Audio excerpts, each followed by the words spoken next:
Hello, आप सभी का स्वागत है हमारे यूट्यूब चैनल आरडी सर में। तो आज हम शुरू कर रहे हैं क्लास 12 फिजिक्स पार्ट 2 चैप्टर 9 किरण प्रकाशिक एवं प्रकाशिक यंत्र। तो अब हम इसमें जानेंगे जो किरण प्रकाशिकी है और इसे कहते हैं जब कोई प्रकाश तरंग। क्या है कि जब कोई प्रकाश तरंग एक बिंदु से दूसरे बिंदु की तरफ किसी सरल रेखा के अनुदिश गमन करती है, तब इस पथ को क्या कहते हैं? ये जो रास्ता इस पथ को क्या कहते हैं? प्रकाश किरण कहते हैं। एक बिंदु ए है, दूसरा बिंदु ए है। इसे देखिए, अब इसको याद कर लीजिए कि जब कोई प्रकाश तरंग एक बिंदु से दूसरे बिंदु की ओर जाती है या गमन करती है, तब उस जाने के पथ को या रास्ते को क्या कहते हैं? प्रकाश किरण कहते हैं। अब इन्हीं प्रकाश किरणों के समूह से क्या बनता है? प्रकाश पुंज बनता है। प्रकाश पुंज। अब ये क्या हो गया? ये प्रकाश पुंज हो गया। अब ये क्या हो गया? प्रकाश पुंज हो गया। प्रकाश किरण किसे कहते हैं? देखिए एक बार, जब कोई प्रकाश तरंग एक बिंदु से दूसरे बिंदु की ओर किसी सरल रेखा के अनुदिश गमन करती है, इस पथ को प्रकाश किरण कहते हैं। इन्हीं प्रकाश किरणों के समूह से प्रकाश पुंज बनता है।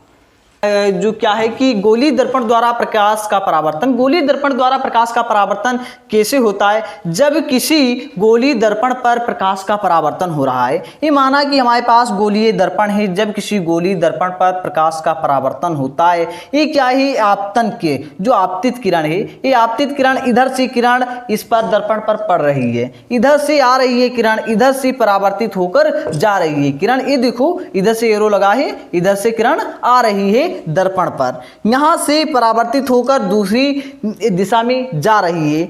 तब क्या है कि आपतित किरण परावर्तित किरण, एक आपतित किरण हो गई, दूसरी परावर्तित किरण हो गई। ये देखो कि समान एंगल पर मुड़ रही है। आपतन कोण जितना होगा, जितना आपतन कोण है उतना ही परावर्तन कोण है। आपतन कोण कितना हमने मान लिया? जैसे थीटा मान लिया। आपतन कोण थीटा है तो परावर्तन कोण भी थीटा होगा। आपतन कोण और परावर्तन कोण बराबर होंगे। और इसमें क्या है कि आपतित किरण, परावर्तित किरण और जो अभिलंब है वो तीनों एक ही तल में स्थित होंगे।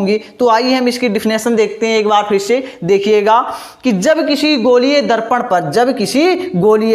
पर प्रकाश का परावर्तन होता है तो आपतन कोण परावर्तन कोण की बराबर होता है। आपतित किरण, परावर्तित किरण, अभिलंब तीनों एक ही तल में स्थित होते हैं। इसे बढ़िया करके तैयार कर लीजिएगा, बहुत ही सरल है, इसे जल्दी जल्दी तैयार कर लो।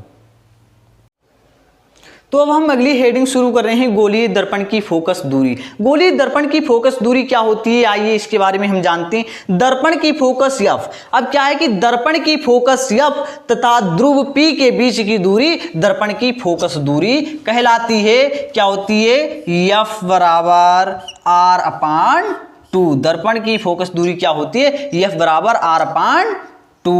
दर्पण की फोकस F, दर्पण का जो फोकस है F, तथा ध्रुव जो होता है उस P के बीच की जो दूरी होती है दर्पण की फोकस दूरी कहलाती है। जहां R क्या होता है? जहां R वक्रता त्रिज्या होती है, जहां R वक्रता त्रिज्या होती है, जहां R वक्रता त्रिज्या होती है। किसकी? दर्पण की वक्रता त्रिज्या होती है, जहां R दर्पण की वक्रता त्रिज्या होती है। अब दर्पण को क्या है कि दो भागों में विभाजित किया गया। नंबर 1 उत्तल दर्पण, नंबर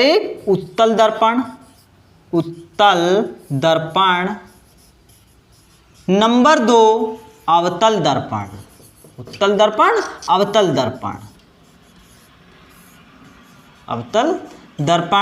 अब हम उत्तल दर्पण और अवतल दर्पण के बारे में अगली वीडियो में जानेंगे।